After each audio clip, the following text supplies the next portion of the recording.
World championships legends ಈ ಒಂದು tournament ಗೆದ್ದಾಯ್ತು India. World cup ಗೆದ್ದಿರುವಂತ ವರ್ಷದಲ್ಲಿ ಇನ್ನೊಂದು ಟ್ರೋಫಿ ಖುಷಿ ಆಗುತ್ತಾರೆ. ಲಿಜೆಂಡರಿ ಸ್ಟಫ್ ಇದು. ಬರ್ಮಿಂಗ್ಹ್ಯಾಮ್ ನಲ್ಲಿ ಹಿಸ್ಟ್ರಿ ಮಾಡ್ತಾರೆ. ಮತ್ತೆ ಪಾಕಿಸ್ತಾನ್ ವರ್ಲ್ಡ್ ಚಾಂಪಿಯನ್ಸ್ ಅವ್ರನ್ನ ಡಿಫೀಟ್ ಮಾಡಿ ಇವತ್ತು ಇಂಡಿಯಾ ಚಾಂಪಿಯನ್ಸ್ ಟ್ರೋಫಿನ ಗೆದ್ದಾಗಿದೆ. ಇನಿಷಿಯೇಟ್ ಆದಾಗ ಗೌರ್ಮೆಂಟ್ ಯಾರು ಫಸ್ಟ್ ಗೆಲ್ತಾರೆ ಅನ್ಬೇಕಾದ್ರೆ ಅದನ್ನ ಜ್ಞಾಪಕ ಇಟ್ಕೊಂಡೇ ಇರ್ತಾರೆ ಜನ. ಆ ಕೆಲಸ ಮಾಡಿರೋದು ಇಂಡಿಯಾ ಚಾಂಪಿಯನ್ಸ್. ಯುವರಾಜ್ ಸಿಂಗ್ ನೇತೃತ್ವದ ತಂಡ ಸಖತ್ ಡಾಮಿನೇಟಿಂಗ್ ಫೈನಲ್ಸ್ ಅಲ್ಲಿ ಗೆದ್ದಿರುವಂತದ್ದು ಪಾಕಿಸ್ತಾನ ಚಾಂಪಿಯನ್ಸ್ ಮೇಲೆ. ಲಾಸ್ಟ್ 5 ಬಾಲ್ ಸ್ಪೇರ್ ಮುಗಿಸಿದ್ದಾರೆ. ಸಖತ್ ಒಳ್ಳೆ ಎಫರ್ಟ್ ಹಾಕಿರೋದು ಎಲ್ಲರೂ ಖುಷಿಯಾಗಿರ್ತಾರೆ. ಮೆಮೊರೇಬಲ್ ಮೂಮೆಂಟ್ಸ್ ಇವು.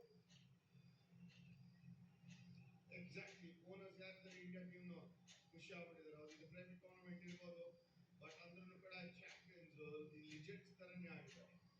ನೋ ಡೌಟ್ ಸೆಲೆಬ್ರೇಷನ್ ಬೇಕಾಗಿತ್ತು. ಕೆಲವು ಕ್ವಾಲಿಟಿ ಟೀಮ್ಸ್ ಇದ್ದು Australia, South Africa, West Indies ಎಂತೆಂಥ ಟೀಮ್ಗಳು ಬಿಟ್ಕೊಡ್ಲಿಲ್ಲ. ಕೊನೆಯಲ್ಲಿ ಪಾಕಿಸ್ತಾನ ಸೋಲಿಸಿ ಈ ಟೂರ್ನಮೆಂಟ್ ಗೆದ್ದಿದ್ದಾರೆ. ಹಾಗಾಗಿ ಡಿಸರ್ವಿಂಗ್ ಚಾಂಪಿಯನ್ಸ್ ಇಂಡಿಯಾ. ಹೆಸರಿಗೆ ತಕ್ಕಂಗೆ ಇದು ಇಂಡಿ ಚಾಂಪಿಯನ್.